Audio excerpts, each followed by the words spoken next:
عشان خاطرك يا ست الكل عدت لك العرض تاني. من فضل الله عليا العرض منه عجبكم، الكومنتات والسجق اللي انا عامله والكفته والحاجات دي الناس بتشكر فيها زياده عن اللازم.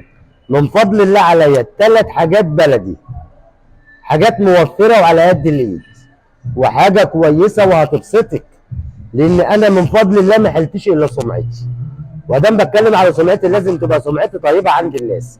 ايه هم ال3 اشياء دول؟ كيلو سجق بلدي، كيلو كفته حاتي بلدي، كيلو حواوشي بلدي. ال3 متبلين، هتاخدي وتسوي. اللي يصلي على النبي يكسب في الاول عليه الصلاه والسلام.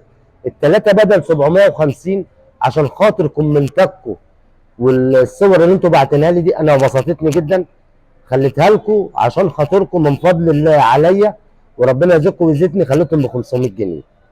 ال3 حاجات كيلو كفته حاتي